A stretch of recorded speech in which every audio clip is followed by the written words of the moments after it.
Welcome back, everyone. We get to talk about another Android phone today, which this one really isn't even that old. It just came out, a couple months ago in 2019, and I can tell you, dude, this is still a tremendous phone. Obviously, there's really nothing inside of me that makes me not want to recommend this device, but with the new OnePlus 8 and 8 Pro coming out, this doesn't necessarily mean this is like the best priced phone in the market right now anyway, but this is still a super compelling device, and really everything about it is still extremely, up to date. It's still extremely cool, and I'm just filling in random words to make this video longer. Totally joking, but the OnePlus 7T Pro came out in 2019 on October 10th, so it's, not the latest and greatest phone anymore. We already have the successor of this device that just recently came out, but it's still super cool to look back onto it for sure. Now, the coolest thing about this phone, and one of the number one things that have definitely held up, would 100% be that design. It has that 6.67-inch fluid AMOLED display up top, and it's an extremely good display. It's 1440p by 3120, and it's still an extremely good looking panel. The best thing about it is just the way the panel looks.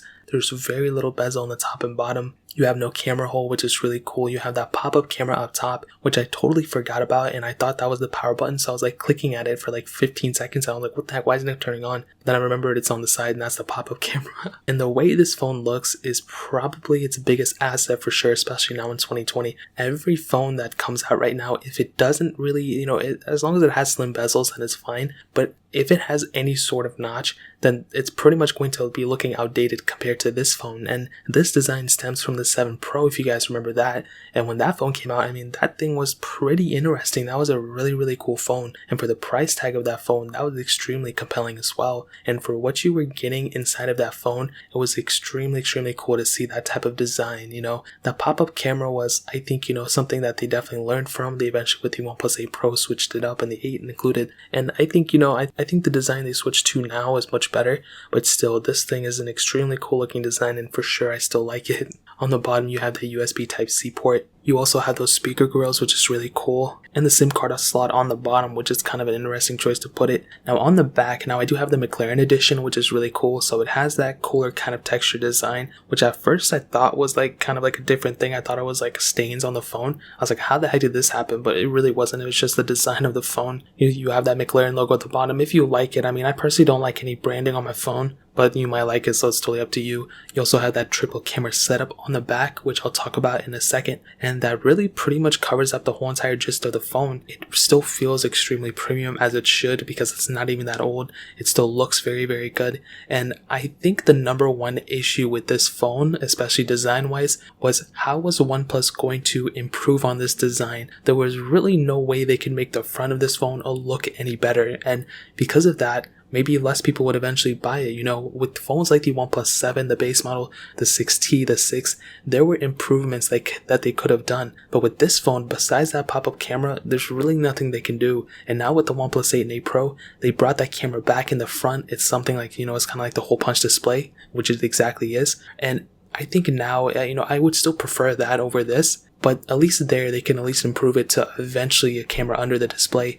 But even then, what can they do at that point? And I think that's what OnePlus was thinking here. How much longer can they keep doing this before people don't upgrade their phones? Because internal upgrades are great, but external upgrades are great also. And one of the biggest things they did with this specific phone was the pricing structure. Now, it wasn't this phone, it was kind of the 7 Pro that kind of, was starting to get into that, upper end of the price tag, but it was still pretty cheap compared to a lot of other phones in the market. And now when you look at phones like the OnePlus 8 and 8 Pro, those are mad expensive compared to their predecessors and all their predecessors. But the 7 Pro is still an extremely compelling phone. But the 7T Pro is still completely good in my opinion.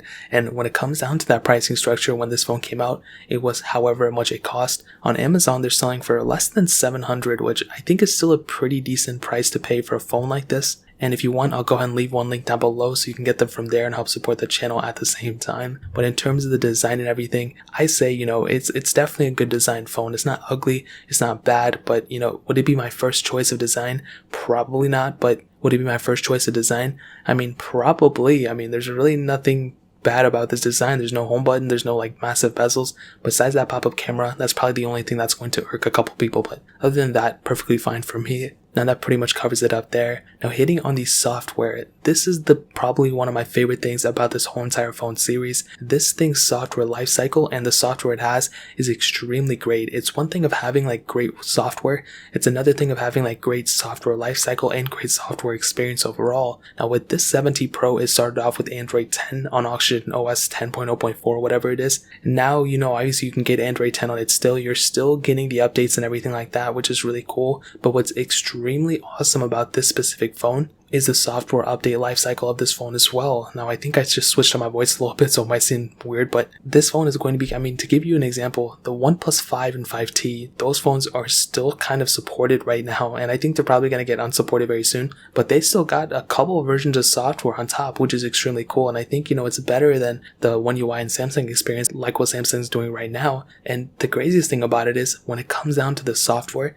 it's extremely good. I like this software a lot. If you guys don't know, like I've stated before a billion times, CyanogenMod, which is a custom ROM developer, they teamed up with OnePlus in the beginning of their life cycle in order to kind of push the updates on their phones. Then they split up and all this stuff, and then they made their own software, OnePlus, and called it Oxygen OS. And for sure, at the end of the day, this is a really, really good software. I like the OnePlus's software a lot. And I think it's even better than stock Android in my opinion. Now, a lot of people have said otherwise, but I think, obviously stock Android is like the GOAT. It's like the best thing ever, but I think this is just a little bit better than stock Android. So in terms of software, the OnePlus 7T Pro is still set. Now, in terms of performance, this thing has the Qualcomm Snapdragon 855 Plus chipset, an octa-core CPU, an Adreno 640 GPU, and there were several different models of this phone. The base model, 256GB model with 8GB of RAM, the mid-tier model with 12GB of RAM. Now, this McLaren edition has 12GB of RAM, which I think is really cool. And one thing about the performances is that it's an extremely good performing phone. I like this performance a lot.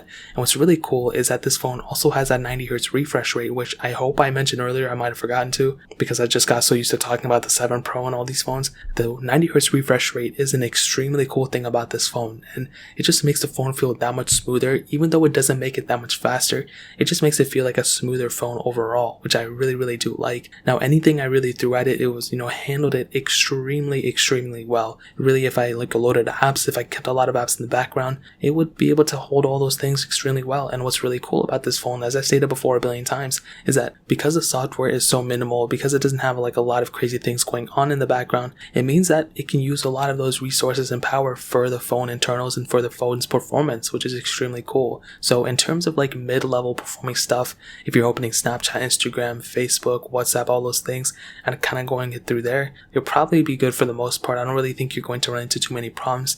But even if you're going to go into those heavier intensive side things like Real Racing 3, Asphalt 9, things like that you're going to be sucking up a lot of power and performance with, you're still going to be having a pretty good performing phone at the end of the day. So RAM management is extremely well in this phone too. Now, I've heard a couple of complaints about the specific performance issues of this phone, but in reality, I think it's perfectly fine. I don't really think, there's too many issues with it. So in terms of performance, I give this thing a thumbs up in my books. It's extremely good, and honestly, and for me personally, I think this is more than enough for what I would do on an everyday basis. So that pretty much covers it up in the performance standpoint. Now, hitting on the cameras, this thing has a 48 megapixel wide angle lens, an 8 megapixel telephoto lens, and a 16 megapixel ultra wide sensor. And it's an extremely nice camera in my opinion. And it's a pretty good camera in my opinion. Now, I've heard a lot of complaints about it. The original 7 Pro had some weird things, but this one I think is, it's good for the most part. If you're taking photos and everything, I think you're going to be good and, safe and everything. You are able to do 4K at 60, which is really cool. Phones like the Galaxy S20, we are able to do 8K now, so hopefully with the next generation, the 8 Pro is already out, but with the 8T Pro, whatever, hopefully they can,